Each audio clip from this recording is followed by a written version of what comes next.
Hello प्यारे साथियों, नमस्कार। मैं Rinku Yadav smart study circle classes पर सभी साथियों का हार्दिक स्वागत करता हूं। प्यारे साथियों, आज की क्लास में आपका मॉक टेस्ट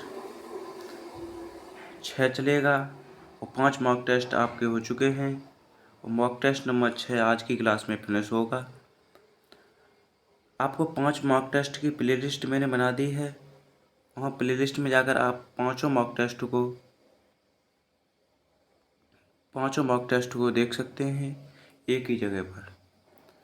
तो चलते हैं आज के मॉक टेस्ट के पहले क्वेश्चन की तरफ। पहला क्वेश्चन कह रहा है कि एक कक्षा के लड़के एक लंबी पंक्ति में खड़े हैं। एक कक्षा है, ठीक है, एक क्लास है, उसमें लड़के हैं, एक लंबी पंक्ति में खड़े हैं। रहीम पंक्ति के दोनों ओर से 29वें स्थान पर खड़ा है। कक्षा में कितने विद्यार्थी हैं? मान लीजिए कोई ये क्लास है, ये एक क्लास की पंक्ति है।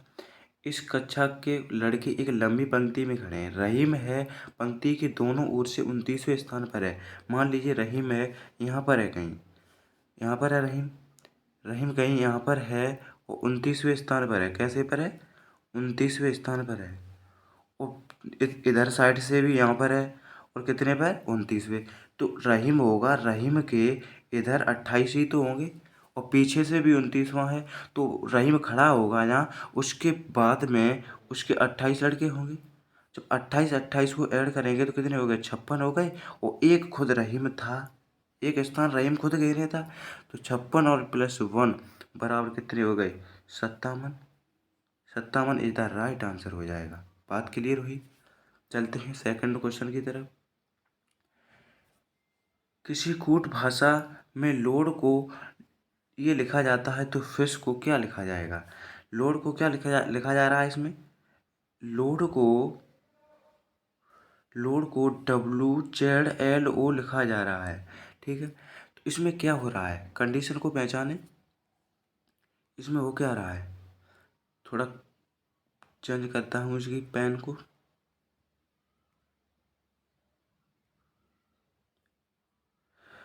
तो इसमें L से क्या हो रहा है? W, D से O, D से क्या हो रहा है? O। लेकिन D O का कोई संबंध नहीं होता है, लेकिन L और O का संबंध होता है। तो L का अपोजिट क्या होता है? O। D का अपोजिट क्या होता है? W। और O का क्या होता है? L। और A का क्या होता है? Z। ये कंडीशन हो रही है। इसी प्रकार जब फिसकी देखें हम, FISH, फिसकी देखें तो F का अपोजिट क्या होता है? U। H का अपोजिट क्या होता है? S। और I का अपोजिट R। और S का अपोजिट H। तो इसका क्या हो जाएगा? SHRU। SHRU second option is the right answer हो जाएगा। बात क्लियर हुई?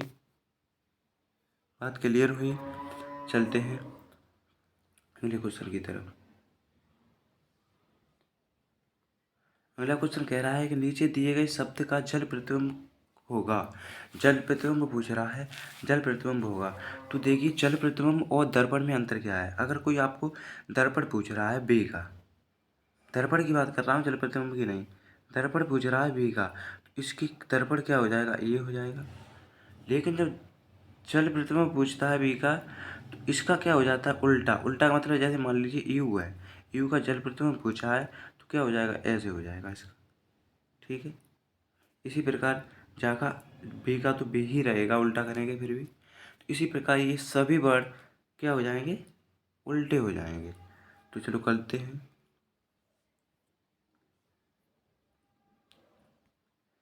देखिए,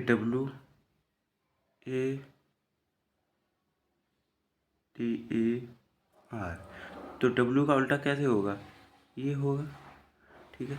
ए का उल्टा T का, और E का E रहेगा, और R का क्या हो जाएगा? तो ये कहीं ऑप्शन है, ये इज द राइट आंसर हो जाएगा।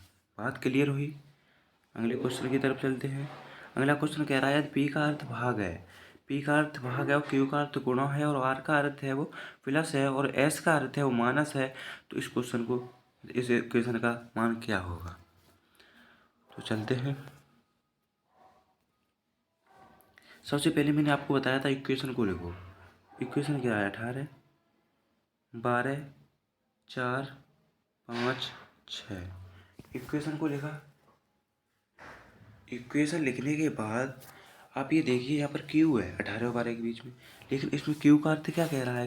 क्यू का अर्थ है वो आपका गुणा है, तो क्यू का अर्थ आपको क्या लिखना पड़ेगा? यहाँ गुणा। इसके बाद 12 और 4 के बीच में पी है, पी का अर्थ क्या है? भाग। यहाँ क्या करेंगे? हम भाग को लिखेंगे।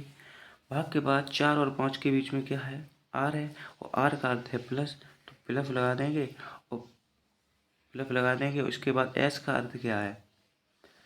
एस का अर्थ है माइनस, और 5 और 6 के बीच में किसका चिन्ह है? एस का, तो यहाँ क्या हो जाएगा? माइनस। बात के लिए सबसे पहले भाग हटाते हैं। 4 का भाग 12 में देंगे, 3 बार जाएगा, 4 3 12, और फिर गुणा करते हैं तो 18 का 3 में गुणा करेंगे तो 18 3 54 हो जाएगा, और प्लस के 5 हो जाएगा तो 59, 59 में से 6 गए, कितने बचे? 53 बचे। 53 ये राइट आंसर हो जाएगा। बात क्लियर हुई? अगले क्वेश्चन की तरफ चलते हैं। अगला क्वेश्चन कह रहा है कि प्रश्न आकृति दी है, ये है इससे संबंधित है, ये है किससे संबंधित होगा? ठीक। सबसे पहले हमारा क्या है? ये है जो इसका क्या किया है? दर्पण, दर्पण से संबंधित है ये। जब इसको दर्पण पर रखेंगे तो ये इसकी ये आकृति बन जाएगी। ठीक है। इसी प्रकार जब इसको दर्पण में करेंगे, जैसे ये है हमारा,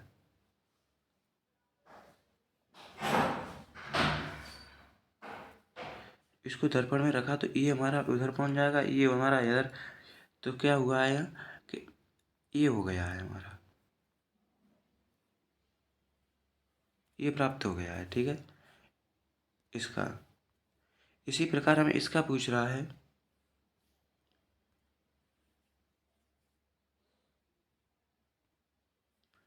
तो क्या करेंगे? इसका दर्पण कैसे निकालेंगे? ये है,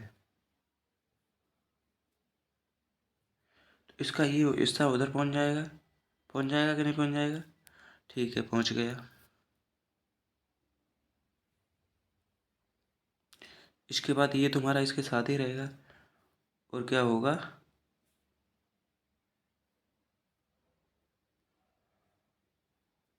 ये हमारा बन के तैयार हो जाएगा। बात क्लियर हुई? तो ये इसका राइट आंसर हो जाएगा। बात क्लियर हुई? समझ में आ रहा है? ये इसका राइट आंसर हो जाएगा। अगले क्वेश्चन की तरफ चलते हैं। अगला क्वेश्चन क्या कह रहा है कि राम का 50 लड़कों में ऊपर से 21वां क्रम है, वो नीचे से किस स्थान पर है?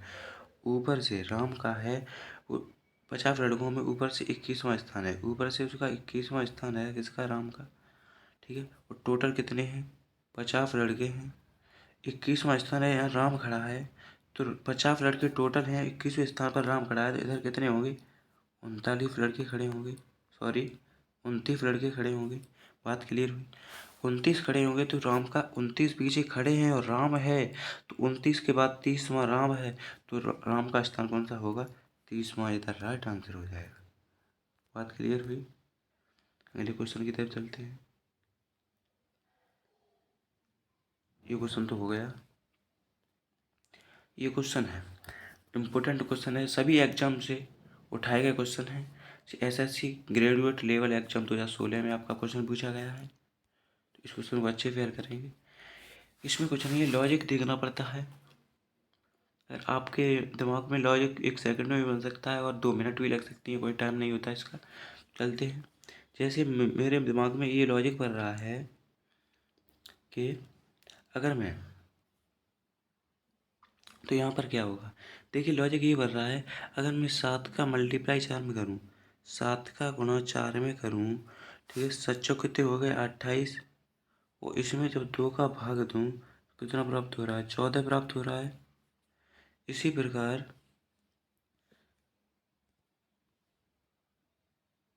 प्रकार जब 4 का गुणा 9 में करूँ, 4 9 में 36, और जब 3 का भाग देंगे तो कितना प्राप्त हो रहा है? कितना प्राप्त हो रहा है? 12। इसी प्रकार जब 6 का गुणा कितने में करूँ, कि जब 4 का भाग दूँ तो हमारा 24 प्राप्त हुए। तो यहाँ पर क्या होगा? 16 का अगर कर दें, कितने का कर दें? 16 का यहाँ पर अगर कर दें तो 16 छक्के कितने हो गए? 96। जब 4 का भाग 96 में देंगे तो कितना आएगा? 24 आएगा। इसका 16 इधर राइट आंसर हो जाएगा। बात क्लियर हुई? अगले क्वेश्चन की तरफ चलते हैं। ये क्वेश्चन है, दी गई आकृति में कितने त्रिभुज हैं? इस आकृति में आपको त्रिभुज बताने हैं कितने हैं। ये आकृति है आपकी,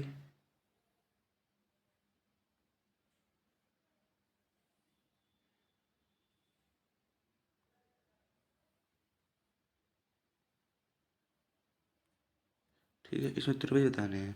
तो आपको दिख रहे हैं 1 2 3 4 5 6, 6 त्रिभुज ये आपको सीधे दिख रहे हैं। 6 के बाद एक ये है, 7, 7 के बाद 8 9, 9 त्रिभुज हो गए क्लियर। ठीक है, 9 के बाद आपका त्रिभुज होगा, वो होगा 10 11, ठीक है। 11 के बाद 12 13, ठीक। 13 त्रिभुज होने के बाद अब आपका कहाँ त्रिभुज होगा, कहाँ होगा आप।